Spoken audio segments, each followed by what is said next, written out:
Hey everybody, welcome to Cappy Hour here on the GCap Recap.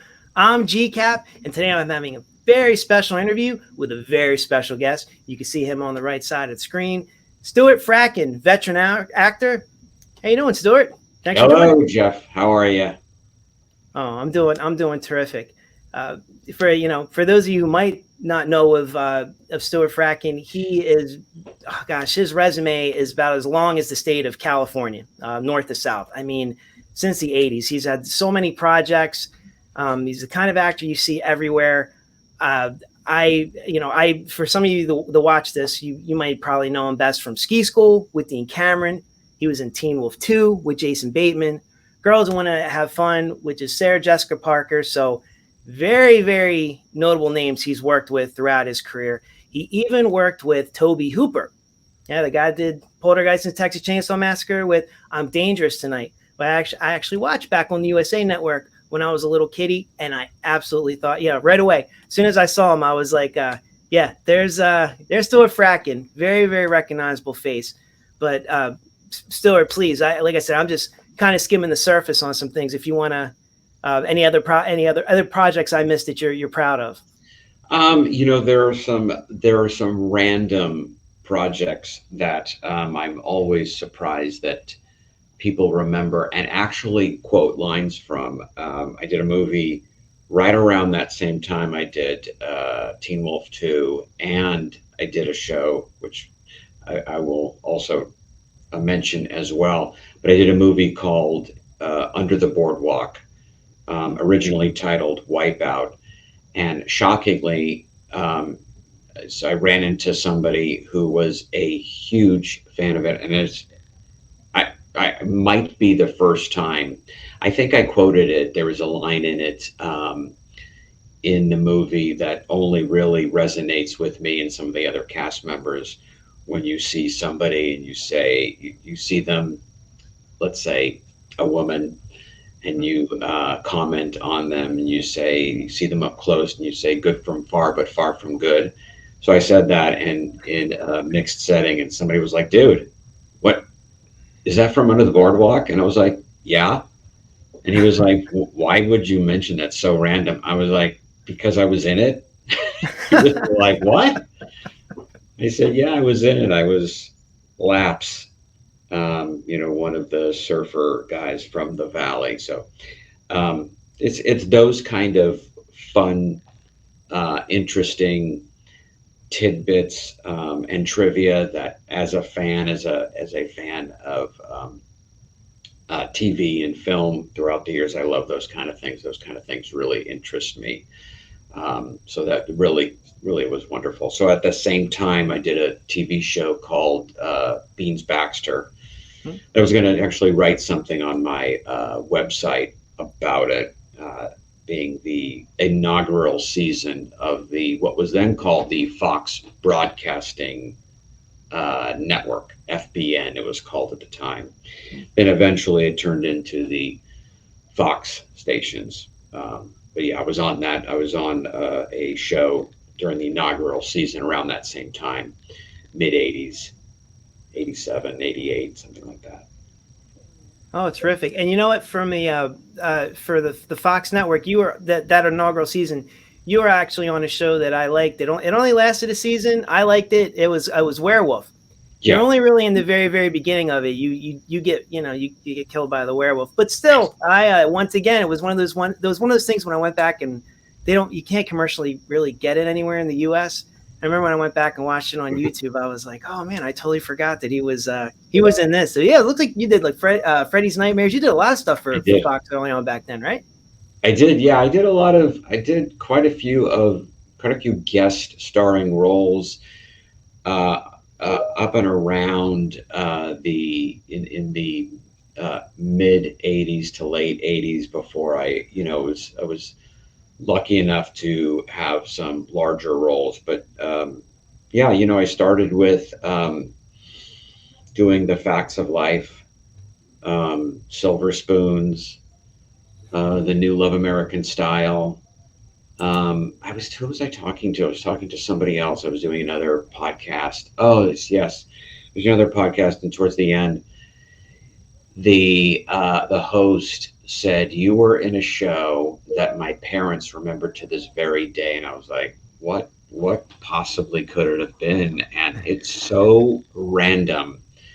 I mean, all of these projects for me, they bring up an emotion and also a memory. So that particular one was, he said it was the new Adam 12. And I was like, what? How could Wow. your parents have remembered me from that? I had a guest starring role as some crazy tightrope walker on Hollywood Boulevard, and they were trying to reboot Adam 12, the old series with Randy Mantooth and Martin Milner, and then they did a spin-off, and so I guess start on that. So those are the kind of things that make me happy, and also that's the kind of thing, those are the kind of memories that roll around in my head too, because they evoke a certain response or certain reaction, just like the outer space may evoke that kind of reaction in you for when you were a kid. I had the same kind of thing for movies and TV shows. For me, when I was growing up, um, the Wild Wild West was like one of my shows I loved. When I was a little bit older, Caddyshack was like that, like go-to, like cult movie that I could recite all the lines from. So all of those kind of things. That's why I like, sort of going back and talking about these times, because they evoke those kind of memories in me. Those kind of the same kind that you have as well. What got you into acting? I don't know. Just from a very early age, um, I was I was very outgoing, dare I say, charismatic, doing things in junior high and then high school theater. So I definitely took off in junior high. My parents knew that I wanted to be an actor. Why exactly? I'm not sure. I mean, there wasn't anything specific that I saw or watched that I wanted to emulate, but I don't know. It just was something that was innate, and I knew that I was, somewhat talented, especially in high school. I was pretty lucky in high school. I had 4 years of theatrical training, 2 years with a very classic theatrical director, and then 2 years with improvisational stage work.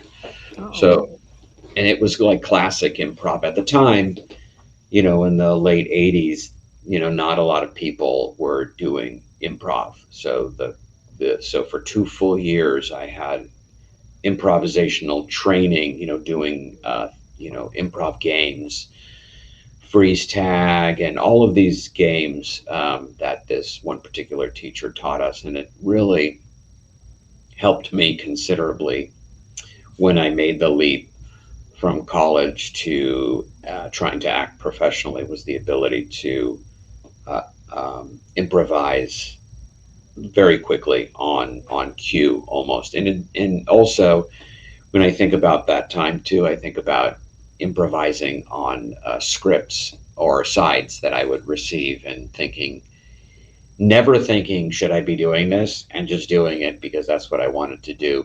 And at times it backfiring on me.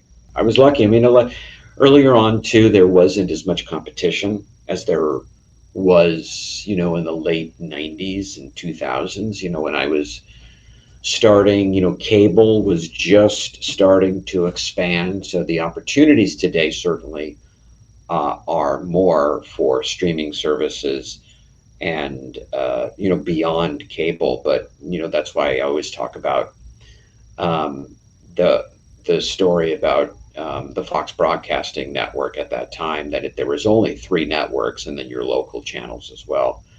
ABC, NBC, and CBS, and then for Fox to like invest like $350 million into a fourth network was unprecedented at the time. But I remember thinking, this is so exciting, this is so great.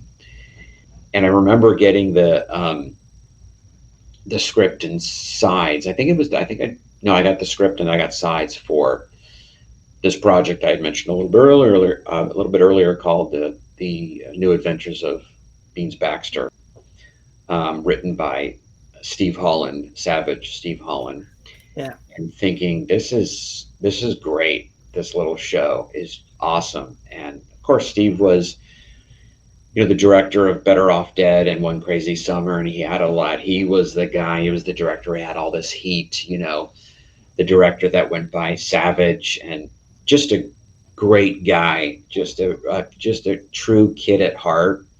And I remember other actors I was talking to. There was always a group of the same actors you'd see at all the auditions. Dean was one of them. And we called ourselves the interview guys because it was the same group of guys, 8, 12 guys. It was always the same group of guys. Matt Perry was also one of those guys that I always see at auditions. And having the conversation about, hey, have you heard about, Fox is doing launching a network. They're doing all these presentations. So they weren't real pilots, Jeff. They were like snippets. They were like 10-minute presentations they showed to the network. And so that's what Beans Baxter was. It was a short 10-minute presentation that Steve directed, and then originally, of course, casting around the show that he wrote. And some actors didn't want to go in on it because it was only a presentation. So me being somewhat new, I was like, well, this is first of all, the sides were literally one page. So it gave me the opportunity to expand and explore and improvise. And to be honest, there wasn't a whole lot of competition for that particular role. So I was lucky. Savage Steve Holland, that's he's Better Off Dead's one of my Yeah. favorite movies of all time. I love that movie. And One Crazy Summer is nothing to shake a stick at either. I actually truly enjoy that movie a lot as well. But it's great you worked with him. I was going to ask you, but yeah, you kind of answered. You say he's a pretty good guy. I really like working with him, things like that. Oh yeah, totally. That experience was great experience. And I put together all of the scenes from my character, and I'm gonna upload that on my website for those fans that are out there that still remember Beans Baxter. My character he was in most of the episodes. He was a regular, but I was going to put them together and I've been getting a lot of feedback of some of the stuff on my website that I've uploaded there, all the old pictures from my own private collection, in addition to the original scripts and call sheets I've uploaded there too. So that kind of stuff I always liked, as we kind of talked about, as a fan of, film and TV, those kind of things I always really liked. I like those kind of like strange, odd things that you would hear or find out. So that's why I scanned all these scripts, the original scripts from the projects that I was in addition to some, guest starring roles too, like Friends, and those are all on my website. What is the website, Stuart? What is the? It's stuartfratkin.com. Oh, easy peasy. Easy. You just have to spell my name right, Stuart. And then, for whatever strange reason, whenever I say my name over a phone, people hear George. I don't really understand. I still don't get that. I say, my name is Stuart. I go, George. Anyway, so yeah, stuartfratkin.com. You can go there, and all the projects we're talking about, there's a bunch of pictures there for each one of the projects, in addition to original scripts and call sheets are uploaded there too.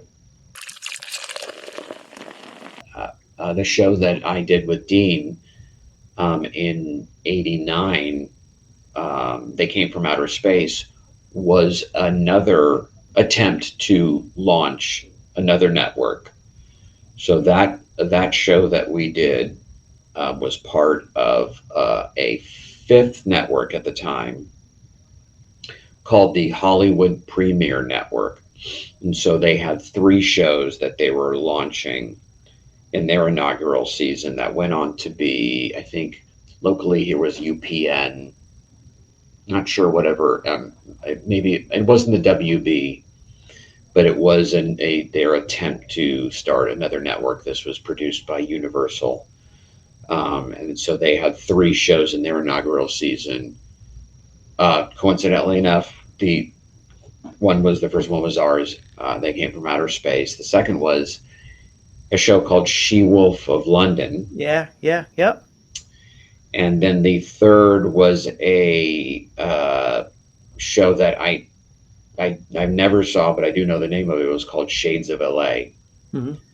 And so those were 3 1-hour episodics that they launched with, and then eventually tried to sell after that we had produced all of them. Right. Yeah. Yeah. So obviously, I remember They Came from Outer Space. I remember She Wolf of London. I like that one a lot. But I haven't seen the other one as well. I remember when I did the review last winter, I kind of looked up because I remember there was some other show that was part of it, but that one I didn't catch. Sounds like a cool premise, but I never caught it. Yeah, it didn't catch on. Yeah, I mean, I remember when we were doing the show, we'd hear feedback and reviews from the 3 shows, and I know that what Dean and I had done during that time started to catch on, and so when they were trying to sell the shows to syndication, they were having a difficult time selling them as a package, and so they wanted to separate our show from the other 2. So that eventually didn't go anywhere after we were done with the show. Right. Right. Yeah. They came from outer space. I mean, I don't think would love to just go and talk with you about it because ski school. Correct me if I'm wrong. That came first, right? You do ski school. I guess is that where I guess you met Dean Cameron. I would love to hear that story, how you guys met, if that's okay. Yeah, of course. Before I dive into ski school. Yeah. Well, I mean, when I was, just starting out, I was a young, actor in my 20s, and which was about 1983-ish. 1984, I think, is when I first did something. But at that time, I was just a punk from the Valley who had a lot of improv experience, and so I was very green, didn't quite know how to audition. And then a movie that came out around that time, early 80s. I don't remember the exact release year, but it was Summer School. And I saw it like most people. And for me personally, as a young actor doing my shtick at the time, the character that stood out the most to me was Chainsaw, Dean. And I remember thinking to myself, okay, that's totally a part I could play. And so after that movie was released, I had some other friends that were actors too at the time, who were friends with Dean. And my understanding was he went on to have he had a contract with Paramount, because he was what actors love to have after they've done a movie or a TV show. They're the breakout character. So Dean was the breakout character from Summer School. In my opinion, the other actors that were in that too went on to have great careers too. But Dean at the time was that guy. He had all that heat. He had a reputation. So me as a young actor, I would go out and audition for things, and oftentimes would get beat out by Dean. An example of that, one of my favorite movies from the early 80s was Fast Times at Ridgemont High. And breakout character from that was Spicoli, Sean Penn, who was amazing, just incredibly diverse character exploration. And to hear him interviewed about it today is just makes it even more amazing. So anyway, so they did a TV show of Fast Times at Ridgemont High, just called Fast Times. So I went in for the character of Spicoli, and I went back several times.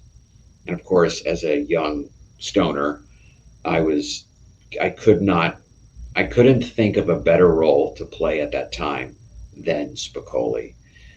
So, of course, fast forward, I think they waited 3 months or something like that. They cast it, and the person playing Spicoli was Dean Cameron. Yes. So he was all over the place. In fact, I've told Dean this story that I went in for a commercial agent. I went to go do an audition for a commercial agent, and I'm doing this audition for this commercial agent, and right behind the agent's head, right about like where this picture is of the Beatles, is a picture of Dean Cameron. So I was literally being haunted by Dean everywhere I went, not really knowing who he was or anything, just knowing that I respected his talent. So along came a movie called Ski School that I went in for. I read the script, really liked it, totally my kind of thing at that time in my mid-20s. Script wasn't great, but allowed itself for improvisation. So I went in for what was then the best role in that movie. The character was Dave Marshall, who was the head of Section 8. And the producers liked my audition and then said, we are making an offer to another actor. If he does not accept, we're pretty sure we're going to go with you. The actor did accept, and the actor was Dean Cameron. And then so they turned to me and they said, we want you to be in this. There's this other part, and we'll expand on it. You can sit down with the writers and you can be creative. And I thought, I don't know, the best part in this movie is Dave Marshall. At the time, it was called Dave Marshall. Mm-hmm. And Dean was playing that role, and I thought that to me, that part was the Bill Murray role from Meatballs. It was also, an Animal House-ish kind of movie as well, which I love Animal House too. Mm-hmm. So then I thought, I weighed, what should I do? Should I take the role? It was not well written at the time. And the deciding factor was I really wanted to work with Dean Cameron. And that was really, honestly, what the deciding factor was for me. So, wow. Fast forward, we go to shoot the movie in Whistler, British Columbia. Dean and I meet and hit it off immediately. Our comedic sensibilities are both right on track, identical with each other. We end up writing a bunch of scenes. They could see that there was a synergy between me, Dean, and Pat Laberto, the Section 8 group. Mm-hmm. And they could see that Dean and I were improvising quite a bit. And so they asked us to write a bunch of scenes for the movie. And I have a very vivid recollection of the producer coming in. They wanted to meet with us, with me, Dean, and Pat, and said, we need to fill some time. Do you guys want to write some scenes? And so we sat down and we wrote some scenes. And so that was the impetus behind, some of the funniest scenes in Ski School. The most, recognizable funny scenes in Ski School were Birth of the Lambada, mm-hmm. Whose Underwear Is This? Helium Theater, mm-hmm. And the subtext of suggestive, making suggestions while everybody was in their sleep. So those scenes were all written by us, and the next day they were all shot.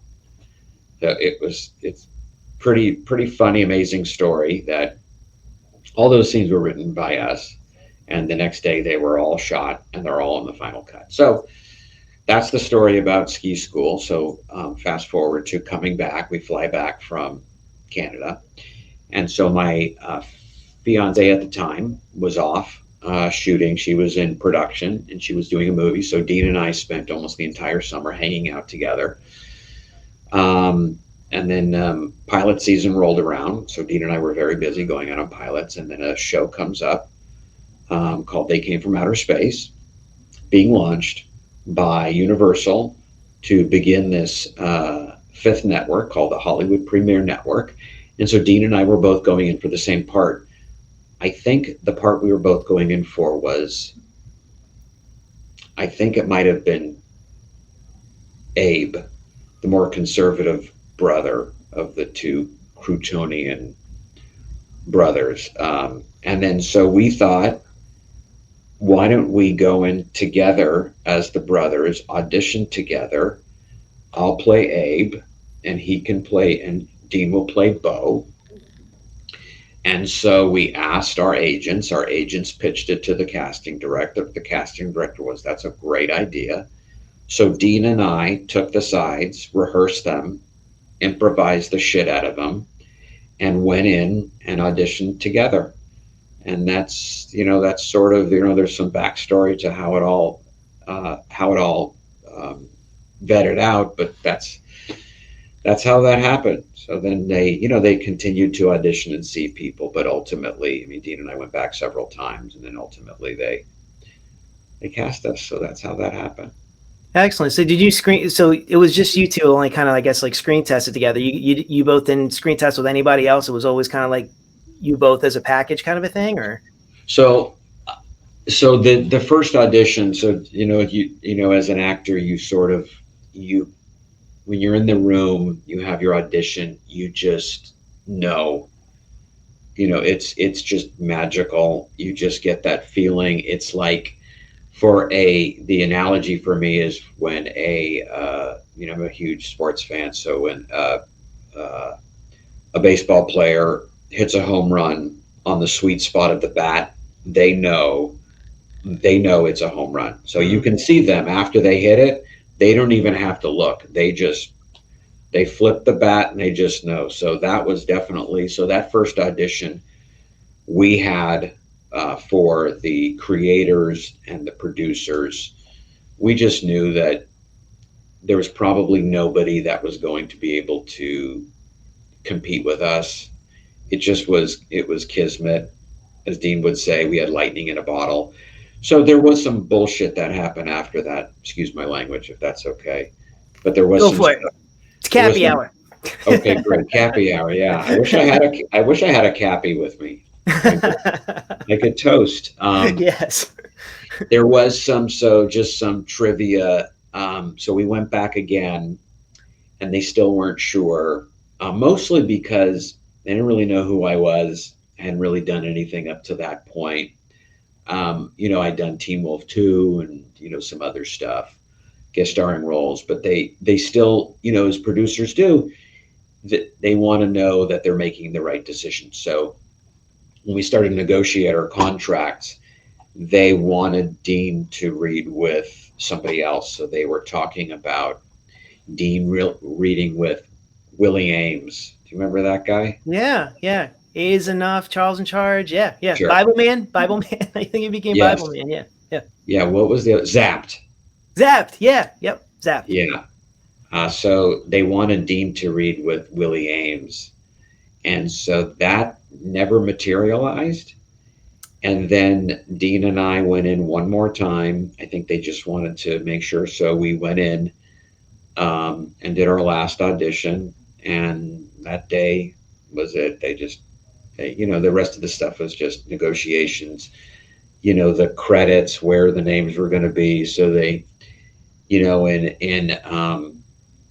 showbiz parlance, they negotiated. It's called the Laverne and Shirley credit, where they do one name up here and another name down here.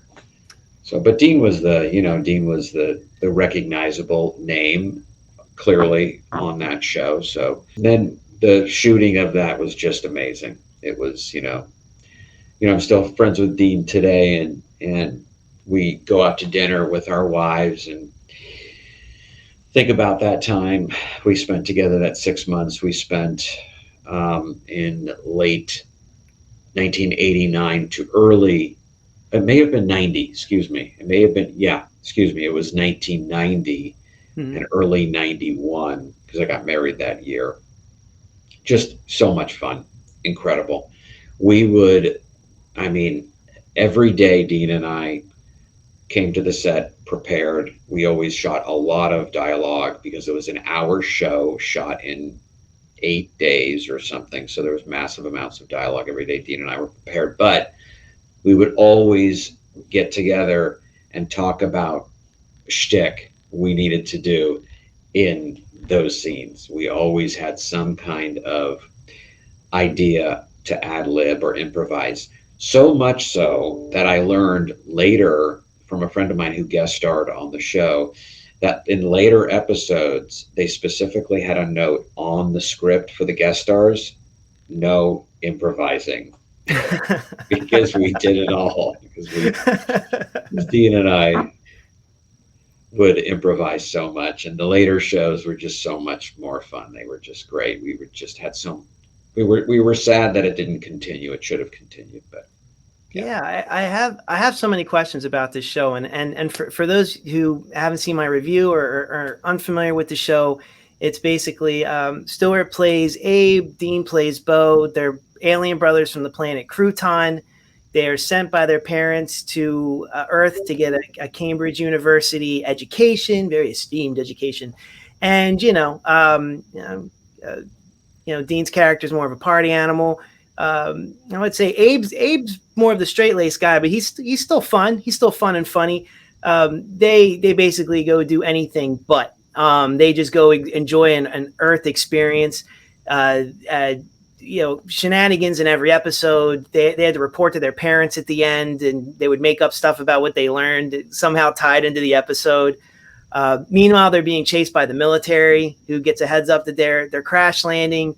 They drive around all of different parts of California. I'm thinking, right? All different parts of California in this beautiful red Chevy Corvette, which I'm sure was fun to drive, right? Yep. And yeah, they have powers and they do all kinds of things, but it's not meant to be taken seriously. It's very funny. I don't think anybody besides you and Dean would have pulled it off. I'm not just saying that because you're on here. That's one of the reasons I like it a lot. Yeah.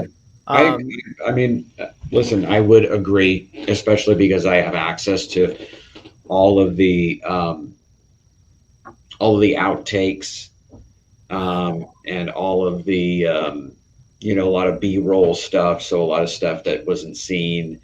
You could just see us. It's just one of those shows that you could see the actors having a good time, not taking it seriously. I mean, that's what Dean and I 100% subscribe to, that we knew what it was. And the only way the show would work for us is if we knew, and there was a constant wink to the audience.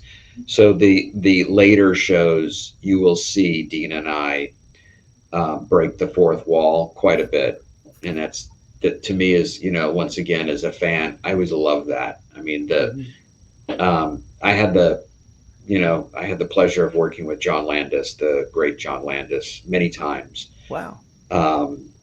Who directed Animal House, Beverly Hills Cop, and in Trading Places, there is one of the iconic moments in that is when the two brothers are looking over Eddie Murphy when he's sitting in a chair, and they make a derogatory racial comment, and Eddie turns and breaks the fourth wall and looks to the camera. That for me is those are the things that are so inclusive as an audience. Those are the kind of things, and Dean and I both agree that we needed to incorporate that in our show. And so at some point the producers, they just let us do our thing. They just knew that, when the new director came in, those are the ground rules, and that was it. I mean, Dean and I were going to do our thing.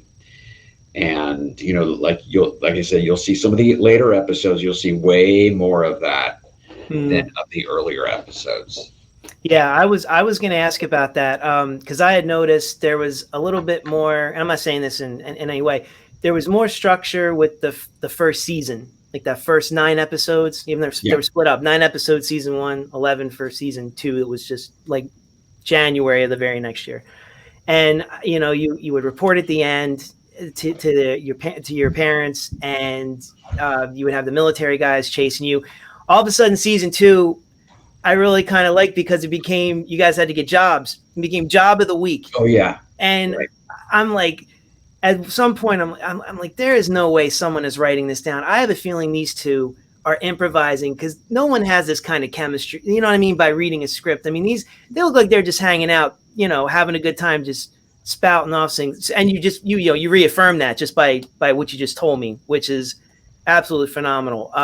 And yeah, I really did I love the whole series. Don't get me wrong. But when you guys start to kind of switch over, and the parents thing kind of goes away and never comes back, the militaries, every now and then, if you guys for some reason need to be pushed to another town, they'll pop in. But I love all the job ones. I mean, they're great. I mean, ad executive. My favorite episodes are in the second season. Some of my favorite episodes are there for sure. So. Oh yeah. Later so there was a change halfway through the show. There, I don't know if I never heard the story, but I know that the crew was changed out, which really upset Dean and I, because we really liked the camera crew, but they were swapped out. And then there was a different. It seemed to me there was a different strategy about what was working on the show and what was maybe not working on the show. That's why in those later episodes, the characters of mom and dad were dropped, and I think the focus was on putting the brothers in situations where they could explore, they could expound on their their interactive feelings with, that they feel each other, they feel their each other's feelings. And that's why those later episodes, they just work better. They were also rehearsed by directors that we really liked. The ad one, the one where one of my favorite ones is the TV station, where they inherit the TV station. All that shtick was just, I mean, that just played right into what Dean and I do best, and that was physical comedy. I mean, Dean playing I think it was Phil Donahue. Mm-hmm. Yep. Yeah. Yep. And it was called, the show was called Bonahue. Yeah. And he just, I mean, he's just a master. Dean's a very talented guy. He's just a master of physical comedy, in addition to his dramatic work very well. So, I mean, those episodes, that and the transition to me, I think, started with the episode called The Legacy. That's when Abe gets transformed into an Elvis-like character. Yeah. Which took place in Las Vegas. So that was sort of the beginning of that transformation, because that episode was when we switched camera crews. And then you also will see the wardrobe change considerably from the beginning episodes to the later episodes, where the boys are now dressed in suits. I mean, it's never questioned.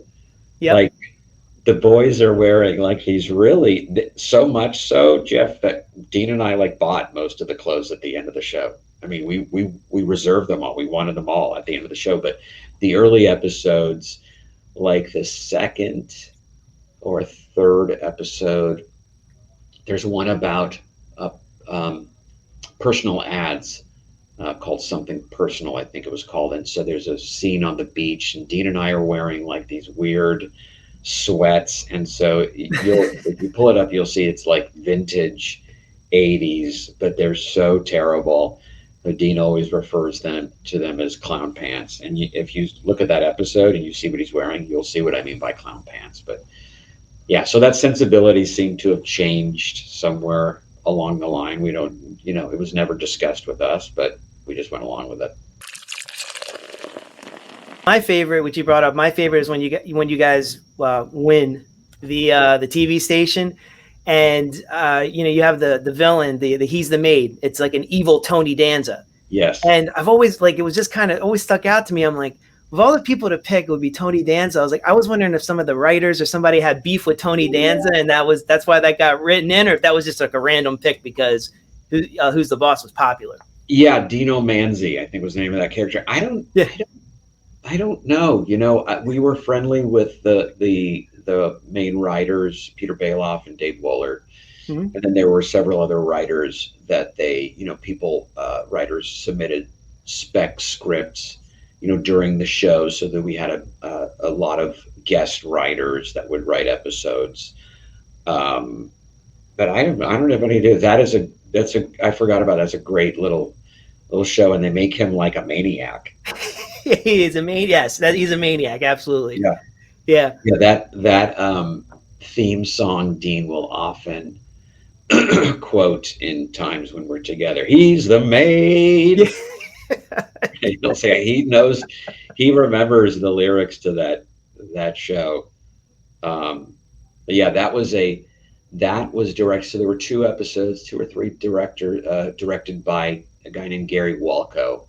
So Dean and I really liked this guy because the majority of the shows had a modest budget, so we definitely had to shoot fairly quickly. But this director Gary would, while the shot was being set up, he insisted on rehearsing. Mhm. So by the time we were in front of the cameras, we were ready to go, and they were rolling, and there was this cadence that all of his episodes had. That one, and I think he directed that one, and then he directed that one I referred to called Double Jeopardy, the one where they're detectives, private detectives. Right. Right. You can see they both have this very quick cadence to them. The pacing is exactly what we're Dean and I love. What we're looking for is that buddha boom, or set up joke, set up joke.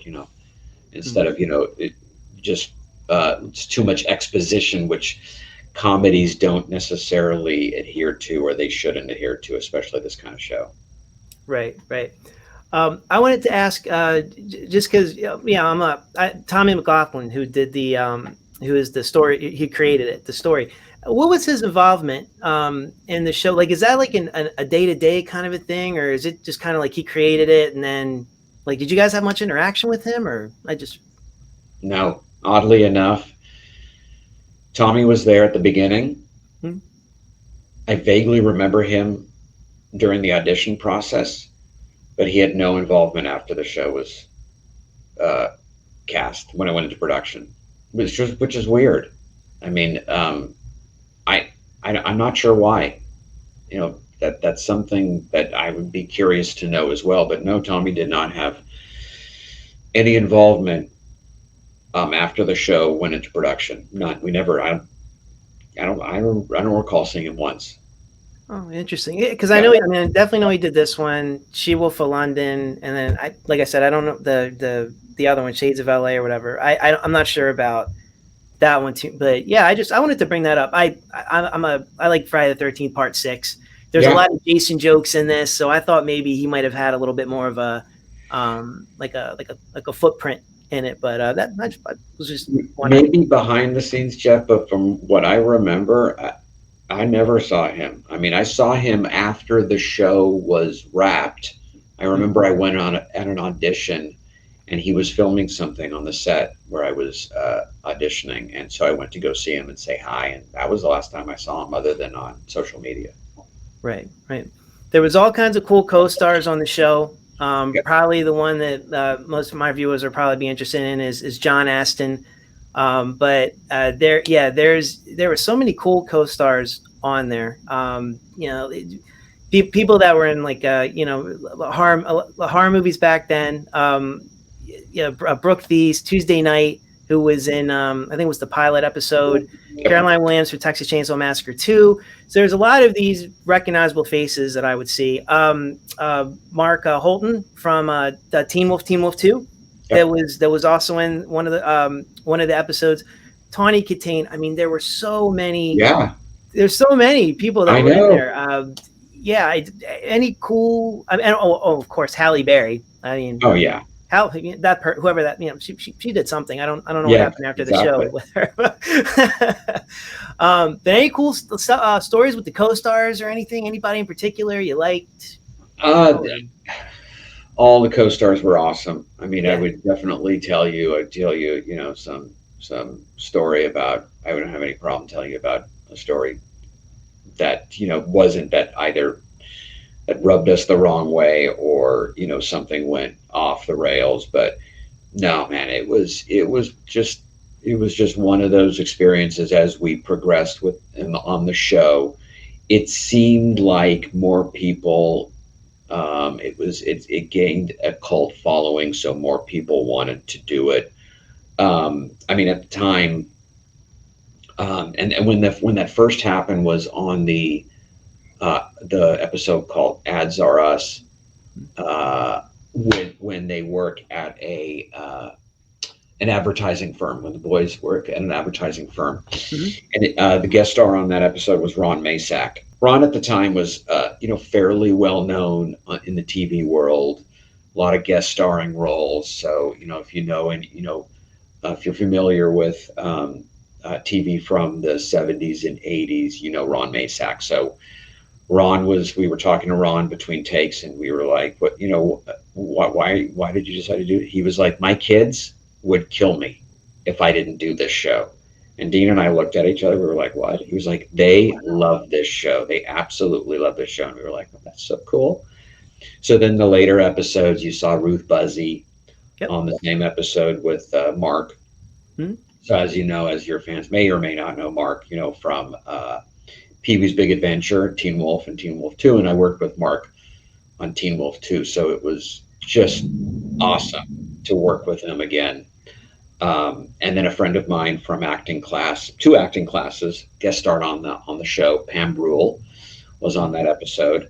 And then Barry Pearl, who is a character actor, who was best known as Duty in Grease, guest starred on the show too. He was a friend of mine who I had known from acting classes. So Very cool. It was just one of those just wonderful things. Every week there was a new director. Sometimes we had the same director, but we'd always have a stellar guest cast.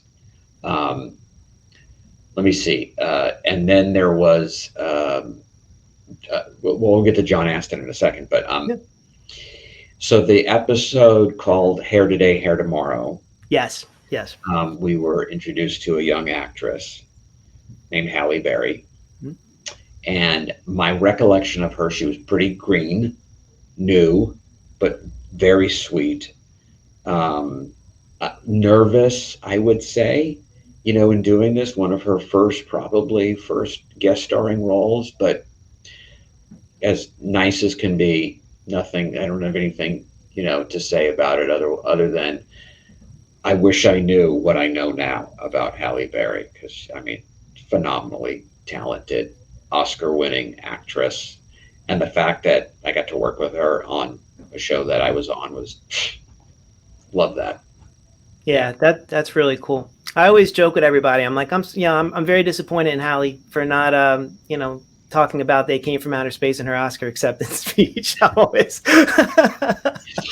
Sometimes, so I listen to a podcast called Smartless with Jason Bateman, Will Arnett, and Sean Hayes. And for you and your audience, if you have not heard this podcast, it's probably the funniest podcast. I listen to podcasts early on. So, when I'm in the car, sometimes in the car longer than usual, I like listening to interviews with, celebrities and, people in the tech space. This is the funniest podcast you will listen to. So oftentimes during that podcast, several times, and I've listened to every single one of them, they will give Jason an enormous amount of shit for being in Teen Wolf 2. It is just mounds and mounds of entertainment for me. I just love hearing them break his balls about being in Teen Wolf 2. Because I think for a long time, I know he didn't really, doesn't really like it, or doesn't really like being associated with it. So I think he's wrapped his head around it a little bit and seen that it's somewhat iconic, and it is part of his past. And so he's embraced it. And so to hear them joke about it it's great. I'm sure people probably talk to you about Teen Wolf 2 as much as they do ski school, but I did enjoy the first one. I thought it was funny. And the second one, I necessarily don't hate. I've seen it a handful of times. It just almost felt like it was like too serious. Like even the first one had a message and all that. Be yourself and this and that, and remember where you came from and all that. But yeah, Teen Wolf 2 to me, it felt like it was almost like very like too serious or something. But I don't know. Do you have any? I don't know. We could hit Teen Wolf 2 real fast, or Of course, yes. I have a shit ton of insight about that movie. Yes. Yeah. First of all, they made a mistake. They should have capitalized on Jason's humor a little bit more. I will tell you that the original script that I read for that movie is not what you see today, which was incredibly disappointing. Be that as it may, it shockingly still has an enormous amount of fans. And this is, I said this on the Blu-ray special edition that, I was disappointed with the final product because, my take on the set was it was a very tense set. And then ultimately, Jeff, they cut out a lot of the scenes that had humor in them, which revolved around Styles, Todd, and Chubby. They cut out all of that. I would say 4 scenes were cut from, and they were all comedic. They were all, stuff that I did to focus on Todd's, inner struggles of being a werewolf and the love story. So they sort of sacrificed that. In addition to, for me, as an audience member and a fan of film, I thought the script for the second movie was on its own could be judged for as a movie on its own. And then the final product for me it's really sort of a rehash of Teen Wolf. It's really the same kind of story with boxing substituting basketball. Right. So, like I said, today it's to me, it's still so shocking and surprising how many people love that movie. I'm proud to have been in it, but it definitely, I would agree with you that I'm not sure what happened. I'm sure that somewhere internally, the assholes who ran the studio decided that they wanted to focus on, the love story a little bit more. But yeah, I agree with you. The feeling of the 2 movies totally different. yeah, right? yeah, for sure. I watched the first one. I watched the second one, and I'm like, I feel like it's like a Teen Wolf remake that's like a serious version of it, or something, like a more serious version or something. Yeah, like that. if you were going to replicate the magic from the first one, you got to keep that. You got to keep that shit in between all the friends. That's what that brings in the audience. Mm-hmm. It propels the story. It engages the audience, and then when you get the payoff at the end, then you're more into the characters. But there was no relationship between the characters other than the characters that Jason and Esty played. I don't remember Esty's character's name, but Jason was Todd. And then, of course, embracing your inner werewolf, and then the last scene, the last payoff is Kim Darby's character walking away, and you find that she's a werewolf too. Right. Yeah, the relationship with, I think in the first one, was Styles and Michael J. Fox's character. I don't know why it's slipping my mind right now, but they were like legitimately friends. And then all of a sudden they find out he's a werewolf, and then Styles like wants to take advantage and make money and this and that. Right. And the other. Where I felt like with Teen Wolf 2, like the Styles that you played was like something was missing, or it was kind of like, yeah, I really don't care too much about Todd. I just want to make money off of it. And I always felt like I know we couldn't establish that they were friends because he dormed, Todd comes to campus or whatever and dorms with you. But it's that was like the one thing I feel like I'm like something feels like weird. There's always something like a little too serious about this movie. But that's interesting. You bring it up. Looks like a lot of stuff was cut out. Oh yeah, there were. I mean, I only found out the director Chris Leach called me to let me know that there were a bunch of my scenes that were cut. Mm-hmm. And so I only found out right before the premiere. I mean, certainly the Styles character is present throughout most of the movie, but to not have those that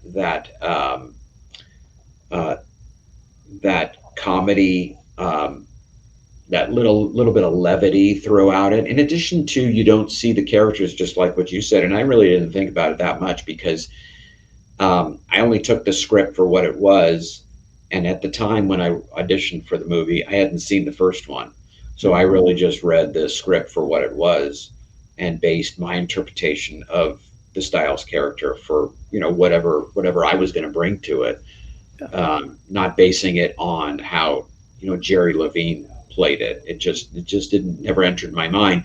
And I will also say that for those trivia buffs out there who like both movies, and I've pointed this out on other podcasts and discussing Teen Wolf 2, is those two characters, the first Styles and the second Styles, they have different names. So for me, ultimately, they were related, but they weren't the same character. So the first Styles, yeah, his name was Rupert Stilinski. The second Styles, as you will see in the movie itself, there's a plaque on the door that I took that says Ridley Stilinski. So in my mind, they were never the same person. So my interpretation was just really based on what I wanted to do with the character.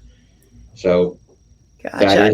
I never knew that, Stuart. That's God. I never knew that. That's why I always kind of kills like a running thing I've always had, where I'm always like, when I talk about you as an actor, and I'm like, you play Styles too, like not so people know that it's from Teen Wolf 2, not the regular Teen Wolf. Yeah. But yeah, I didn't know that. So two totally different. Two related with Todd and Michael J. Fox's character, and then the two Styles. I mean, listen, most people see it and they see the second one, they're probably like, what is this? Who is this Styles with a mullet? Yeah. He doesn't look anything like the first Styles. The internet, is going to say whatever it's going to say about that. But in my mind, those are two different characters. So you are correct that it just looks like Styles is just a money grubbing capitalist instead of he has a change of heart when Todd becomes an asshole a little bit later in the movie and calls him out on it. So that's when that's when Styles has a conscience. Right. And what's cool about this movie, though, is for the John Astin, I guess, to bridge back to They Came from Outer Space. So you got to work like any kind of cool John Astin stories on both? John pretty much. So in Teen Wolf 2, I had dinner with John a couple of times, but John pretty much. I didn't have a lot of scenes with John in Teen Wolf 2. So I didn't get a chance to establish a relationship with him, unlike Mark Holton, who I spent a tremendous amount of time with on Teen Wolf 2, and then he guest starred on Outer Space. John came in. He was, the legacy of John Astin certainly followed him into playing that character. He just fit right in. There was an on-set. I think this is so on my website, and I did this on my social media. I released the actual gag reel from the rap party. And in that, I think it's in there, they play a joke on John where they have a life-size costume cousin It run on the set in the middle of our scene. He's huge. You remember Cousin It in the Yeah. Addams Family was small, Yeah, yeah, right. made by, a little person. So this one was life size, and he ran onto the set, and everybody starts laughing. And this might be, I don't remember if it's in the gag reel or not. I have it for sure. But he Mhm. runs on the set, and everybody cracks up, and we continue filming. And John looks at him and says, "This is brilliant." I mean, Dean and I were like watching this, like brilliance in real time. Looks at Cousin It, this life-size Cousin It, and says, "Sure has grown over all these years." And it was just one of those you have to, of course, know the show John was on, The Addams Family, and you have to Yeah. have known Cousin It was literally a little person, and here he is now, a life size.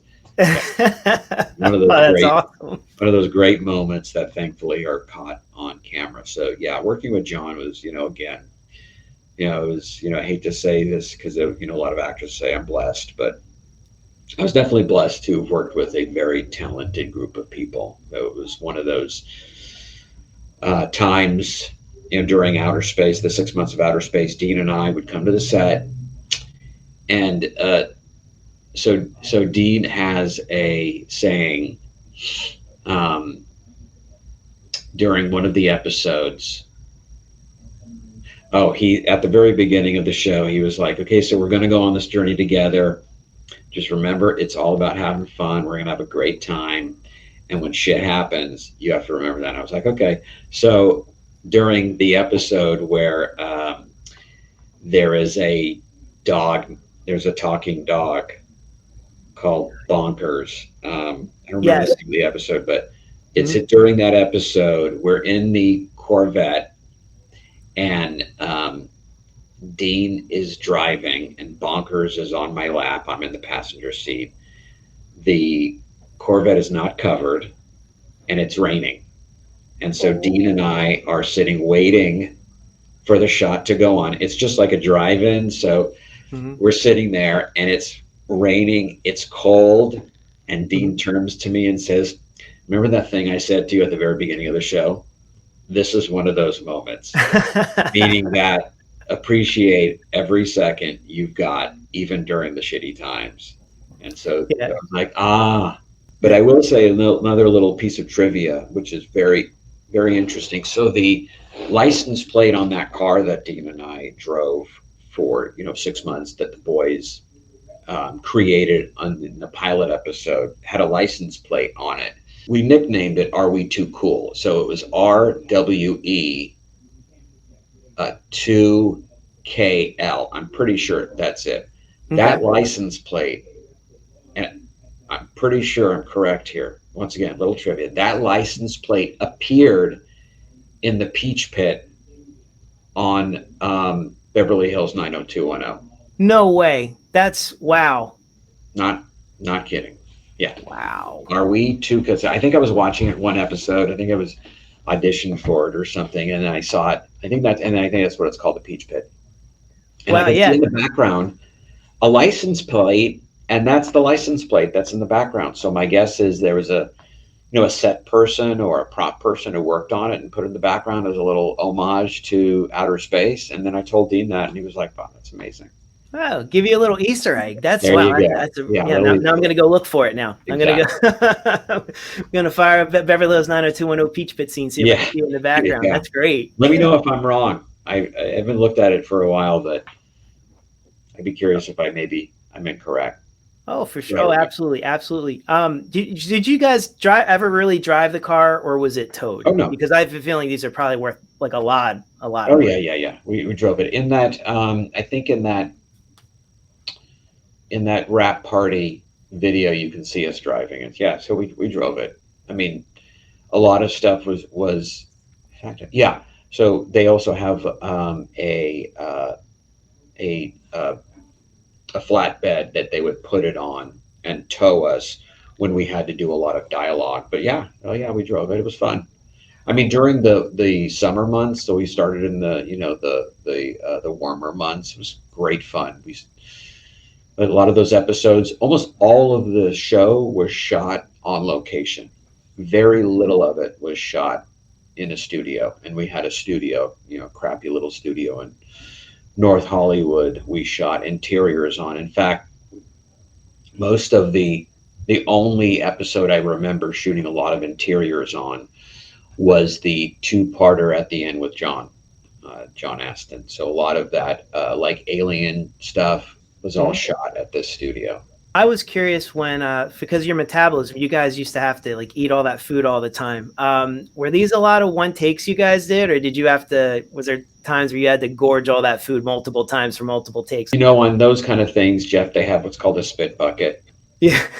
So they would ask you to eat all this food, and then they would say cut, and you'd spit it out. So thankfully, we only did that a couple of times during the show. There was the beauty contest. I think we ate a lot of food during that. Right. And then the other one was the one that I remember the most was Play Doctor, the one where they are pretending to be weight doctor specialists.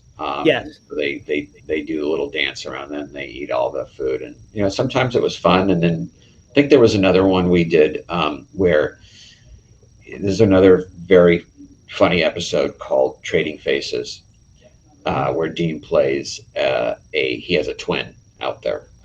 So there was another scene where we ate. So off topic a little bit, I did a commercial with John Landis for Scooby-Doo cereal many years ago. And so it took place in a recording soundstage. And I played like the engineer, and then you had the director, and then you had Scooby in the recording studio doing, whatever Scooby was doing, talking about the cereal. And so I had very little to do. Thankfully, it was on camera, so I got paid. But my job was to eat the cereal. So I know John pretty well at that time. I'd worked with him several times. So John's he typically would play, the kind of pranks like this. Like he would say on camera, Stuart, continue to eat the cereal, eat more of the cereal, chew the cereal, swallow the cereal, Stuart, eat more cereal, pour more cereal in there. And literally, I didn't have a chance to spit it out. So it all had to be on camera until the roof of my mouth was shredded by the cereal. Like, literally, the top of my mouth was shredded. And so cut, and then finally he said cut. And he was like, Fratkin, are you full yet? And that's when I said, fuck you, John. Yeah. Oh my gosh, that's so fun. It's cool you brought up the Animal House. You love that. You worked with John Landis as well. So one of my favorite series is Quantum Leap, in which you were actually in, and I remember this. It's like one of my top 3 favorite episodes of Quantum Leap is the Animal Frat, and you're in it. And I thought like, oh, that's so awesome that that you were in that or whatever. I mean, I know it was maybe a little bit of a guest star role or whatever, but I mean, that must have been pretty cool, right? Because you like, oh my God, yeah, it was amazing. It was so cool. I mean, I was not a fan of Quantum Leap at the time because I've just never seen it. And so I got the script for it. And then here is my recollection of that, besides the fact that I got to work with the great Dean Stockwell and Scott Bakula and the other guys who were in it too. Raphael Sabarge, who you may or may not know is a very talented actor as well, known for probably Risky Business, and then Brian Haley, comedian, great guy. So when I went in to audition for that, I mean, this is the world of auditioning at the time. I went to Universal and read for it, and then they asked some actors to stay to read for the scenes again because it started work the next day. And then so we went back in, and then they asked 3 actors for each role to hang out. And the way that they told everybody was everybody had to wait an hour and a half, 2 hours. By this time it was dark, and so the casting director had to come out and make the announcement in front of everybody who got the role. That's what I remember mostly about that show, is that the the brutalness of the entertainment industry was on full display, with saying that you you got the role, you can go home. Oof. Um, Oh yeah. other than that, it was a lot of fun, great fun working on that. And then, of course, I became a fan of the show, and the creator of the show too, who had done a lot of stuff up to that point. And then, like I said, got to work with. I mean, for me as a fan too, in addition to wanting to be try to be the best actor I can and bring the most I can to the role, is working with some of these people who I'm enamored with, who I was fans of. Dean Stockwell and, Mhm. Scott Bakula at the time was in, who he is today, an incredibly diverse actor. So that was wonderful working on That's that. great. That's great hearing good experiences with them. That's another thing too. Like the more I kept, the more I just remembered stuff you were in, I was like, God, look at all these people that he worked with. That like, like Quantum Leap, for example. I tell everybody all the time how much of a huge fan I am of that, and that's one of my, like I said, it's probably like my top 3 favorite episodes. I don't know why. Maybe because I like, you know, comedy. Comedy kind of, you know, there's like college comedies, like Ski School or like an Animal House or something like that, and no, that's great to hear. That's great to hear. Like really good stuff about that. I guess I guess working with Scott and Dean was very Yeah. cool, right? I mean, listen, yeah, it was. Yeah, I've got some stories about, some shitty experiences too. You just happen to be talking about the ones that were fun. I mean, that was cake. I mean, there were some issues on the set. I remember some issues on the set with, the whole thing with Scott jumping from the when he plays the college kid, and he has to jump into the pool. There was a whole thing about like how high he could jump. I mean, it's always interesting to be a guest star, because then you're really not, that responsible to carry the episode. So Mm-hmm. you can sit back and you can watch, them work, and you can watch the miracle of filmmaking, the Yeah. wonderment of, showbiz. And it's oftentimes interesting and enlightening, and it's always fun. If I may ask you one other question about They Came from Outer Space, the final episode, the 2-parter. They brought in the Saurians, so it was the female aliens, but they had powers that even like you guys to me were always like whatever they can do, they can always use their little, their magical their alien powers and get out of stuff. But these aliens came down and they were definitely not there to party. They were there for world domination. They were bad, and they were even the powers that you two could not even overcome. Like it was, so I just didn't know if maybe that was because that to me was very, very cool. I thought, was there plans for a 3rd season? Was that the direction maybe it was going to go? We were going to see more aliens, like bad aliens. I mean, I know it's a playful show, but it's not like Independence Day. But I mean, something like what that 2-parter was at the end. Or did you guys know this was a wrap, and this was it? There's no renewal. I don't know. There's kind of little few questions kind of put into one. Sure. Uh, the answer to the question of whether we thought it was going to be a wrap or not is no. So Dean and I had heard that the production company was very excited about the show. They thought that the show was maturing. They could see that there was magic between the brothers, the 2 characters, Dean and I. There was a plan to continue the show beyond what was initially what was called, even though you say that it was the 2nd season, we saw that as the 1st season. Mm-hmm. So we had negotiated a 2nd year. In fact, Dean and I wrote an episode for the 2nd season that uh, Dean gave me permission. I uploaded that on my website. So if you want to see the episode, the unshot episode or unproduced episode of They Came from Outer Space that Dean and I wrote, it's on my website, and it circles around the Petula sisters. So if you know about the show, you know that there are two sisters that came from Crouton to Earth. And I'm looking very, very serious about this, which I really shouldn't be talking so serious. I should have a smile on my face. It's just, it's a 30-year-old show. But anyway, the Petula sisters were written into one of the episodes, a couple of the episodes. They were referred to as being lost when they came to Earth. Mhm. So they're referenced by mom and dad and Bo and Abe throughout the show a couple of times. So Dean and I incorporated the Petula sisters in the episode that we wrote. So it's, you know, continuing on the plot from the first season to the second season. So um, but no, the answer to that question is those, you know, those aliens were not part of the second season. They were just part of the two-parter. And then, like I said, the plots for the second season hadn't been revealed, so that you know, unfortunately, never happened. There's a, you know, there's a long story behind that, which we won't get into now. I know we've talked a lot about it.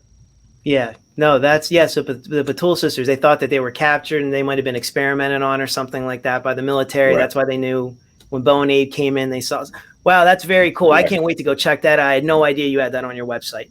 Yeah. So Yeah. I'm, We wrote this episode together. Dean was going to direct it. I mean, the plan was we had already negotiated for a second season. And one of the things Dean negotiated for, which I wish he was able to do it, was to direct one of the episodes. Hmm. And so, of course, we wrote one, and so we were going to get writing credit on at least one. That one, if you know, if there are fans out there who want to read that episode, it's uploaded on my website. You can see it.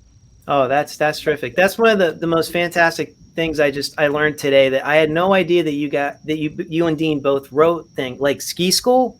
So you guys wrote some of the funniest scenes in that show, and that you did so much writing for not only this show, but you were doing, you know, scripts for the following stories for the following season. I think it's really great. I think of you know, as actors versus writers. That was really a really fascinating story. Yeah, you know, in hindsight, it's, you know, I think we did ourselves a disservice by, and we're just team players, but especially on Ski School, we we should have probably asked for writing credit. You know, on movies, whenever you see, I think it goes like this. I think that when if you see a credit and it has two writers on it, and there's an ampersand between the two, those are the original writers. And then if there's additional writing credits, the word "and" is added. So a Mhm. little bit of trivia too. If you see writing credits and you see an ampersand between two writers, you will Mhm. know that those are the original writers of the script. Then the word "and" annotates that there are additional writers that contributed to the script. That's really what Dean and I and Pat should have had on Ski School. We should have had some writing credit, because those those scenes, that, you know, that those iconic scenes from that movie, if you are a fan of that movie, you will know those scenes, and those scenes were 100% written by, oh, Godzilla too was the other one. Yeah, these are some of the ones that people would ask me about. These are the ones that would jump right up into my head, even more than the skiing that I guess was done. You said, I think I saw you in some other interview. You said that you guys never actually skied. It was, you did all the principal photography, and then Sure. the outfits were sent overseas, and everybody did all the skiing stuff over there, right? Is I that think it was correct? here, actually. It was in the States. It was in Utah, I think. Oh, okay, okay. Yeah, But yeah, yeah, yeah. that was all other people, totally Yeah. different shoot. Oh, yeah, yeah. When we saw the final product, so Dean and I were in the middle of doing. I think somebody mentioned this too. I think did another podcast that's going to air with Dean. I think I told you this, called. I think it's called $2 Late Fee. We Mhm. talked a little bit about the fact that the oh, I don't know this. I don't know how he knew this, that there were reshoots. So we Dean and I did reshoots for Ski School while we were in the middle of doing They Came from Outer Space. And if you look closely, I guess you could tell that we look different. Our hairstyles are different.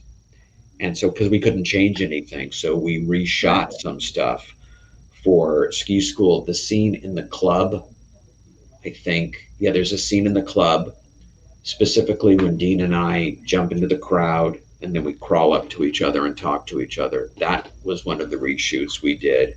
And that was referenced in this other podcast we did, which is quite amazing to me that somebody noticed that. But Wow, that's yeah, incredible. That's incredible. yeah, we shot it probably. Let's see, reshot that probably 4 5 months after we came back, maybe longer from Canada when we were in the middle of production on They Came from Outer Space. We did these reshoots on the weekend. Wow. Wow. Yeah. So the final product, we finally saw the finished product of ski school and we're like, damn, we're good. Look at us skiing. And it looked exactly like us too. They had all our wardrobe and the beanie. And for me, I was like, I'm really good because I sucked. I was terrible. I was not a skier. And just like I wasn't a surfer on under the boardwalk. Right. And I was terrible, terrible. I was petrified even. I mean, it was, I don't know if you've ever been to Whistler, British Columbia, but there's a place there called Blackcomb Mountain, and it's treacherous. And we were at the end of winter at that time, and it was, for someone that didn't ski, it was, the places where we had to go to. You had to know how to ski, so I had to traverse a mountain that was extremely steep with two PAs below me, keeping me up, making sure that I wouldn't fall down. I wouldn't fall down the hill. Yeah. Yeah, skiing. Yeah, skiing's tough. I ice skate, and when I first went to ski, nothing where you were in the Poconos when it wasn't snowing and it was fine. Yeah, you think everything, it's like, oh yeah, you just kind of cut to stop like you do when you ice skate, and it's not like that at all. And when you're actually doing it, versus watching it on a movie or TV, it's much more horrifying. But yeah, Yeah. so I feel where you're coming from. I can only imagine you being there doing Oh that. no, it was. I mean, that was thankfully I didn't have to do a lot of that. And like, when I saw the final product, I was like, the magic of film. There you Yeah. go. There is Fitz, the ski school instructor doing what he really knows how to do best: ski and party. I was hoping maybe like at some point somebody would know, learn more about this. So it's a little hidden gem people can find. But then I find out that the DVD came out so long ago and it's Yeah. out of print. And could there be a re-release? You have all this extra footage. I just found out all these gag reel and outtakes. I mean, oh God, that would be Yes. priceless to somebody like me. Yes, I have. Yes, I have them all on. I have them all for whatever reason. So Dean and I would get copies of the what they're called rushes or A footage and B footage. And so they would let us watch it. We'd be in our trailer, and this is the time when they were pre DVD. They had VHS tapes, and so I have tons of VHS tapes. So I have them all, and they should be converted digitally. So I have my own version of the outtakes that's considerably longer than what you would see on YouTube, the one that I just uploaded and released into the wild. But that stuff is magical too. I mean, that's not nearly some of the stuff that I have it's wonderful. I mean, it's Dean and I messing around, having fun at our finest. So we heard like halfway through the production when there started to gain some traction and popularity, and people started to recognize that there was this wacky show that was on, that we had heard that from the executives. We had a party, and the Universal executives invited Dean and I, and they told us a story. This was probably a couple of drinks into the party, one of the executives said that they all know when outer space uh, rushes or outtakes come in because they all run to the screening room to watch. So Oh, I wow. just knew that there was some good stuff, some magic in there somewhere. So I kept them all. So I have them all. So That's I don't awesome. know what I'm going to do with them at some point. Somebody Yeah. should put them together and create a real, I mean, a real gag reel with the real outtakes. I mean, there's one that I have. Um, once again, you have to be a fan. Some people don't care about that kind of stuff, but I do. There's Mhm. one scene in the ad agency one that we must have done 12 takes of this one scene with Dean, and it's precious. It's hysterical. Oh, So yeah, wow. yeah, I've got all that. I've got it all. Dean doesn't have anything. Wow, just to be able to see that stuff. That's why like I know Shout Factory put out the last one. Yeah. I don't know if you guys. I mean, I don't want to talk business. I don't know if you guys get residuals off the show or if you got residuals off any of that stuff or who owns the rights. I have no idea. I'm just a fan. But yeah, just to get some kind of re-release out there, that have a footage like that would be great to see. As like extra bonus features and things like that. I think that's what was missing from the DVD. Like I Oh love yeah. that I have it. Like, oh, thank God I got it because it can't find it anywhere. But yeah, there's no I really know. wish would have had some extra stuff on it. Yeah, the guys from I think I don't know if Shout did the Teen Wolf 2 one. I think I talked to them about that I had gotten feedback from fans that there was nothing on the DVDs other than the episodes themselves, and there should have been. They should have. He was like, "There's not a budget for that. There's no real budget. It costs money to find the stuff, transfer the stuff, and then do interviews." With the cast, which I think is invaluable. Those are the kind of things that sell DVDs and make it interesting for cinephiles to watch. I like that stuff too, Jeff. I love it. I love that behind the scenes stuff. That's why people like me have bins in storage of hundreds of tapes of outtakes from They Came from Outer Space. Yeah, that's guys, that's so awesome that even exists somewhere. And that's great news to hear. Like I say, I'm gonna keep I'll keep politicking. I'll keep trying to get the word out there. I think after people see maybe a couple episodes, I think they're gonna get locked in. So it's just I have nowhere to point anybody. I'm like, Yeah. go watch it. You can't. Nowhere. No, it's not. I mean, I think maybe on YouTube, maybe there's one or two episodes. I don't know. I mean, it took years for it to come out on DVD, um, but it finally did, and so now it's out of print, and so I don't know. I think I have some. I think I might have. I think they sent me 5 or 6 DVDs. I don't know. I think I gave a couple away, and I not knowing that at some point that they wouldn't be in existence. So I don't know. I don't know. Yeah, yeah. Right before I went to shoot this, I went to go look for some things. The last time I saw something for sale after my DVD that I bought and then it's gone. Like I got very lucky. Was there's a script for the animal episode where you talk to the dog. That one, I guess the person that wrote it, the screenwriter, Huh. maybe selling it for $200. Wow. Yeah, it's not there anymore though. That was last winter when I did my video. I went back because I was going to ask if you knew this person, but yeah, it's Interesting. gone. Yeah, Shipped it to I've seen stuff in the past. I saw crew jackets being sold from the show on there. Dean and I made. I'm surprised I haven't seen these. Dean and I made hats for the crew Mhm. as Christmas gifts. Dean and I made these hats with "They Came from Outer Space" on the front. The crown of the hat. We gave those all out, but I haven't seen those. But I have seen crew jackets. You could always recognize them. They say "They Came from Outer Space" on the back, and on the front they say "Hi, hello, how are you?" Oh, So that's awesome. those are out there somewhere. I've seen those. And then if anybody ever wants to just see, like I said on my website, you can see original scripts on there with my notes on there and some call sheets. So those are available. So I'm not, there's no charge. You can just go look at them. once again, you're my first celeb interview, Stuart. So thank you very much. I had a lot of fun. My Hopefully you pleasure. did as well. I did.